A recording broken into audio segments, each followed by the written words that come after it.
and a warm welcome back to the USA English Podcast. Hi, everyone. We're absolutely delighted to have you here with us again. I'm Erica. And I'm Marco. Right here on this channel, our purpose is to help you speak English more naturally, more clearly, and with greater confidence through authentic conversations. We want English to feel practical, approachable, and achievable for you every single day. Today's subject is incredibly important for many English learners. We're exploring this idea: stop overthinking, start speaking. Yes, so many learners know vocabulary, study grammar, and understand videos, but when it's time to actually speak, they hesitate. They analyze too much, worry excessively, and delay too long, and then the opportunity passes. Exactly. So today, we're going to discuss how to speak more easily in daily life, how to reduce overthinking, and how to practice real conversations in a simple, effective way. This lesson is perfect for B1 learners, but A2 learners can also follow along because we're using straightforward English and everyday scenarios. We'll cover short answers, common speaking obstacles, daily habits, useful expressions, and simple techniques to build confidence. So, if you enjoy learning with us, please give this video a thumbs up and subscribe to the channel. Your support helps us create more English lessons for you. All right, Erica, let's dive in. So, how are things going with you today? I'm doing well, but my brain already feels tired. Already tired? It's still early in the day. I know, but this morning I spent too much time contemplating one very tiny thing. What was it? I wanted to send a quick message to a friend. That sounds simple. It should be simple. I wanted to say, I'm a little late, okay? But then I started questioning myself. Should I say, I'm late? I'm running a few minutes late? I'll be there shortly? I'm on my way? I'm a few minutes behind? Oh no. Yes, I probably spent about 4 minutes on a 7-word message. That is incredibly relatable. Thank you. I'm here to represent all the overthinkers out there. I appreciate that. How about you? How are you feeling today? I'm good. I feel quite peaceful today. Did you have a pleasant morning? Yes, I woke up early, prepared some tea, reviewed my schedule, and listened to a short English podcast. That sounds lovely. It was. What did you do over the weekend? I met a friend for lunch, tidied my room a bit, and attempted to practice speaking English out loud. That sounds productive. It was productive for about 8 minutes. What happened after 8 minutes? I began one sentence, revised it 3 times, forgot one word, and then stared at the wall as if it would somehow help me. Did the wall assist you? No. Very unhelpful wall. That's unfortunate. What about you? What did you do this weekend? I went for a walk, did some reading, and spoke with one of my students about English. She mentioned, I know what I want to express, but I just don't say it. Ah, that perfectly captures today's topic. Exactly, yes. Many learners don't have a vocabulary problem. They have a speaking initiation problem. I like that phrase, a speaking initiation problem, because sometimes the hardest part isn't the middle of the sentence, it's the very first sentence. Speaking of first sentences, pausing, and overanalyzing, today we're discussing how to stop overthinking and start speaking in English, and how to make daily life English feel easier and more natural. Exactly. So let's go step by step. Okay, Marco, let's begin with a simple question. What does stop overthinking, start speaking really mean? I believe it means stop waiting for flawless English and begin using the English you already possess. Exactly. It doesn't mean don't think at all. It means don't let excessive thinking block your ability to speak. Ah, That's an important distinction. Yes, we still think, of course, but we don't want our thinking to become a barrier, a wall between the idea and the spoken sentence. Perfect. I think many learners assume that good speakers never feel nervous. That's not accurate. Many good speakers still experience anxiety sometimes.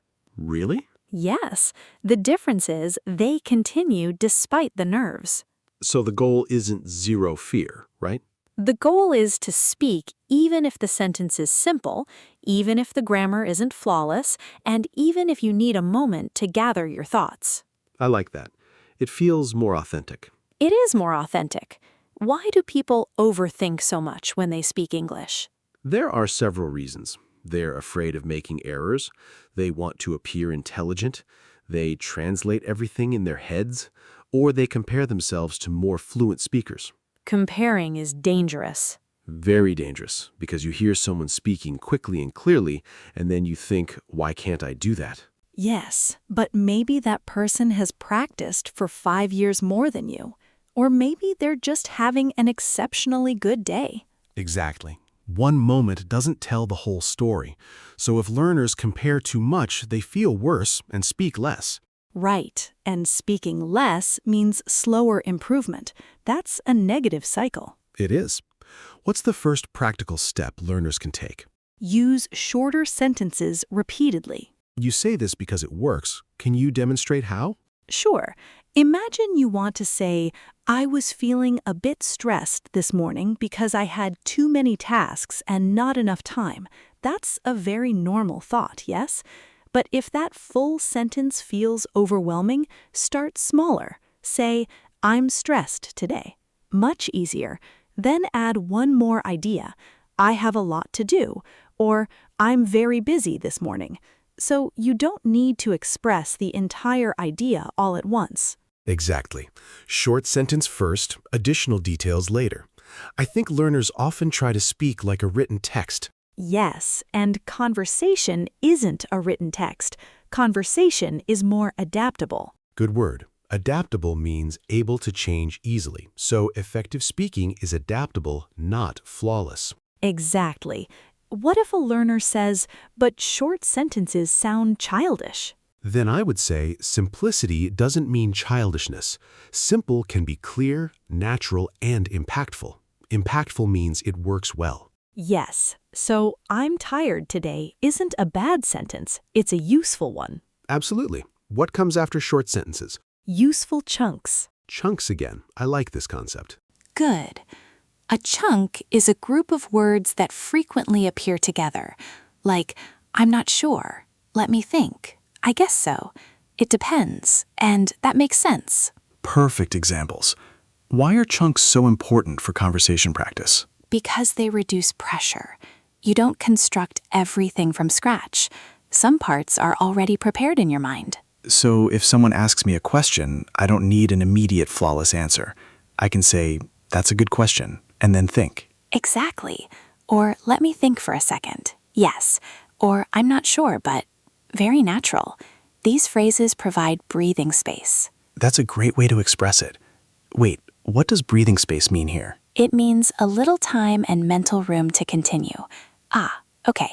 A small pause within the conversation. Exactly. What are your favorite support phrases for learners? Let me think. How can I say this? I forgot the word. What I mean is, can you say that again? I don't know the exact word, but... I don't know the exact word, but is really useful. Yes, because it teaches learners to explain instead of stopping. That is such an important habit. It really is. Let's talk about translation. I think translation makes overthinking worse. Definitely. Many learners first construct the sentence in their native language, then translate it into English, then double-check the grammar. That's too much processing in 1 second. Yes. So I always advise learners to think in small English ideas when possible. What does that look like in daily life? If you're hungry, think I'm hungry. If you're late, think I'm late. If the weather is bad, think it's raining again. So not long, complicated ideas, right? The shorter the thought, the easier it is to keep it in English. That reminds me of self-talk. Exactly. Self-talk is one of the most effective tools for this, talking to yourself in English. Yes, It seems small, but it's powerful. Why? Because there's no audience, no pressure, no need to impress anyone. You can speak slowly, repeat, pause, and restart. So the practice becomes safer. Exactly. What kind of self-talk should a B1 learner do? Daily life English. I need to leave in 10 minutes. I can't find my keys. This coffee is too hot.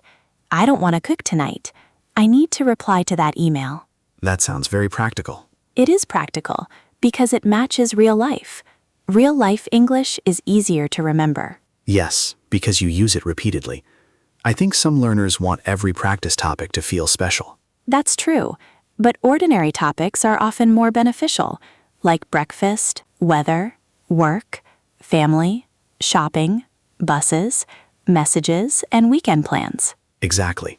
Those topics come up constantly. So if I can discuss those comfortably, I can already handle many real conversations. Yes, that's genuine progress. What if learners freeze when someone asks them a direct question? Then they need quick answer practice. That sounds a bit intimidating, but it works. You ask simple questions and answer quickly. Not beautifully, just clearly. Can we do a few more? Of course. What do you usually eat for breakfast? Toast, eggs, and coffee. What do you do after work? I go home and rest. What kind of movies do you like? Comedies and simple dramas. Great. Those are fast and clear answers. I see why this helps. There's no time for a perfect answer, so I just speak. Exactly. It trains action before overthinking. Action before overthinking. Nice. Thank you. Another issue is fear of mistakes. I know many learners understand the message mistakes are normal, but they still feel uncomfortable. That's true because emotions don't change overnight. So what should they do in the moment of a mistake? Continue speaking. Just keep going. Yes, or correct yourself briefly and move on. For example, yesterday I went to the store. Short correction, then continue. Exactly. No lengthy apology, no panic. I think that's difficult for some learners because they feel embarrassed. Very true, but embarrassment often diminishes when you continue because the conversation doesn't pause and focus on the mistake. Exactly. That's such a good reminder. Most people care more about meaning than small grammar errors. Yes, especially in normal daily conversation. What about pronunciation? Some learners stop speaking because they're unsure how a word sounds. Then choose a simpler word you can pronounce. Again, your answer is simpler. Yes, because simpler is powerful. So if I forget or can't say a difficult word, I don't need to struggle with it in the middle of the conversation. Right. Say it another way. For example, if I forget exhausted, I can say very tired. Exactly. If I forget delicious, I can say really good. Perfect. If I forget crowded, I can say too many people. Excellent. That is really liberating. It should be. Communication is more important than fancy vocabulary. Fancy vocabulary is often the enemy of nervous learners. Sometimes, yes. Let's discuss daily life speaking situations. Where can learners practice start speaking English? Everywhere. At home, on the bus, in a cafe, while cooking, while walking, while getting ready, while shopping, or when sending voice messages. Voice messages are interesting. Yes, they're great practice. Why? Because they're real communication, but with less pressure than face-to-face conversation. You can record, pause, and try again. Exactly. And you still practice speaking in a real context. What kind of voice message could a learner send? Something simple. Hi, I'm on my way. Sorry, I'm running a little late. I just got home. Do you want to meet at 6? I had a busy day. Those are such normal daily phrases. That's why they're useful. Another thing that helps me is talking about my day at night. Yes, that's a great habit. Even if it's just 1 minute, 1 minute is enough to begin. So I can say, today I was tired. I had 2 meetings. Lunch was good. The weather was hot. Now I want to sleep. Perfect. That is wonderful practice. It's funny because when we say it like this, speaking English every day sounds very achievable. That's because it is achievable. The problem is that learners often imagine a huge practice session. Yes, they think practice means 1 hour, difficult topics, and flawless grammar. But maybe practice means 3 minutes and 1 honest sentence. Exactly. What if a learner says, I don't have anyone to speak with? Then start alone. Speaking alone isn't second best. It's genuine training. I think many people need to hear that. Yes, alone practice builds fluency, comfort, and speed. Then when a real conversation occurs, your mouth is less surprised. Very good way to say it. Thank you. Another useful habit is topic repetition, repeating the same subject. Yes, talk about your morning today, tomorrow, and next week. Talk about your work many times. Talk about your city more than once. Some people may think repetition is boring. Maybe, but repetition creates familiarity. Familiarity creates comfort, and comfort creates confidence. That is a strong chain. It is. Wait, what does familiarity mean? It means something feels known and normal because you encounter it often. So if I talk about my job many times, that topic becomes familiar and I think less. Exactly. That makes so much sense. Good. What about real conversations with other people? How can learners begin more easily? Start with very common openers, such as, how was your day? What did you do this weekend? Do you come here often? What kind of music do you like? How's work these days? What do you usually do after work? Those are friendly and normal. Yes, you don't need a brilliant question. You need a usable question. A usable question. I like that. Good. Then after the answer, ask one follow-up question. Follow-up questions are so important. They are. If someone says, I went hiking, don't just say, nice. Ask, where did you go? Or do you go often? Or was it difficult? That keeps the conversation alive. Exactly. I think overthinkers sometimes focus too much on their next sentence and forget to listen. That's true. Listening helps speaking, because if I really listen, I get ideas for my next question. Yes, the conversation helps you. So maybe the best advice is don't try to carry the entire conversation alone. Beautifully said. Thank you. It's a shared conversation, not a solo performance. Exactly. Can we talk about one more thing? Daily mindset. Of course. I think what people say to themselves before speaking matters a lot. Absolutely. If you tell yourself, I'm bad at English, I always fail, or I'm too slow, your body becomes tense. Tense is a good word. Yes, tense means tight, stressed, not relaxed. So better self-talk would be, I can start with one sentence. Simple English is okay. I don't need to sound perfect. Exactly. That kind of self-talk makes speaking easier. I really believe in that now. Good. Let's create a small daily routine for learners. Great idea. Morning. 1 minute of self-talk. Okay. Afternoon. Answer 3 quick questions out loud. Nice. Evening. Speak for 1 minute about your day or send one voice message. So maybe 3 to 5 minutes total. Yes. Very small, very realistic. And if they want more, add 1 short conversation each week with a partner, teacher, or friend. That sounds manageable. It should feel manageable, because manageable habits actually happen. Exactly. Before we finish this part, can we give viewers a few ready-made sentences for daily life English? Absolutely. Sentence 1. Let me think. Sentence 2. I'm not sure, but... Sentence 3. What I want to say is... Sentence 4. I forgot the word. Sentence 6. Can you say that again? Sentence 7. I need a minute. Sentence 8. Simple English is okay. Sentence 9. I just need to start. Sentence 10. One sentence is enough. Honestly, that last one may be my favorite. Mine too, because one sentence leads to another sentence. Exactly. Speaking begins with beginning. You know, Marco, while we were talking, we used many useful words. Yes, and these are really helpful words for daily conversation practice. Exactly. Let's go through them one by one. First word, overthink. This means think too much and make something feel more difficult than it really is. Oh, yes. That word is the star of today's lesson. Exactly.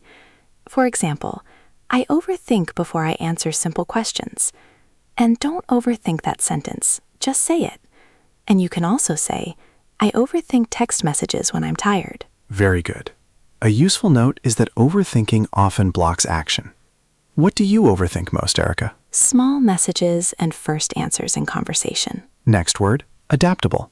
This means able to change easily. So an adaptable speaker can choose a different word if needed. Exactly. For example, good speakers are adaptable. And I try to stay adaptable when I forget a word. And you can also say, if one sentence feels too hard, be adaptable and make it shorter. Perfect. The opposite idea is rigid, but that word is a little more advanced. When do you need to be adaptable most? When I start a sentence and suddenly forget one key word. Next word, chunk. This means a group of words that often stay together, like I'm not sure, or that makes sense. Exactly. For example, chunks help me answer faster. And I learn conversation chunks, not only single words. And you can also say, this chunk is useful in daily life. Excellent. A common mistake is learning too many single words without learning chunks. What chunk do you use all the time? Let me think. Definitely. Next word, support phrase. This is a short phrase that helps you continue speaking. Ah, yes, like a little bridge. Exactly. For example, support phrases help me stay calm. And every learner needs a few support phrases. And you can also say, my favorite support phrase is, I'm not sure, but... Very good. These phrases are simple, but they protect confidence in real conversation. Next word, freeze. This means stop suddenly because of fear or stress. Very real word for language learners, yes. For example, I freeze when someone asks me a fast question. And don't worry if you freeze for a second. And you can also say, I freeze less now because I practice quick answers. Perfect. What helps you when you freeze? Breathing once and saying something simple. Next word, familiarity. This means the feeling that something is known and normal because you see or use it often. So if I repeat a topic many times, I gain familiarity. Exactly. For example, familiarity helps me speak more smoothly. And daily topics create familiarity. And you can also say, I need more familiarity with work vocabulary. Excellent. Familiarity is one reason repetition is so powerful. Next word, manageable. This means something is not too hard and can be done. I really like this word. For example, a 5-minute routine is manageable. And set a goal that feels manageable. And you can also say, 1 hour is too much for me, but 10 minutes is manageable. Perfect. A manageable plan is much better than a perfect impossible plan. What feels manageable for you? A short speaking practice in the morning. Next word, tense. This means tight, stressed, and not relaxed. So, when I'm nervous, my body feels tense. Exactly. For example, I sound tense when I'm afraid of mistakes. And try to relax your body if you feel tense. And you can also say, my shoulders get tense before I speak in public. Very good. The opposite is relaxed. What makes learners sound tense in your opinion? Trying too hard to be perfect. Next word, follow-up question. This means a second question that connects to the first answer. Very important for real conversation, yes. For example, follow-up questions keep a conversation moving. And after a short answer, ask a follow-up question. And you can also say, I want to practice asking better follow-up questions. Excellent. This helps speaking feel more natural because you don't carry the whole conversation alone. Next word, real life. This phrase means normal daily situations, not textbook-only situations. I think learners need more real-life English. I agree.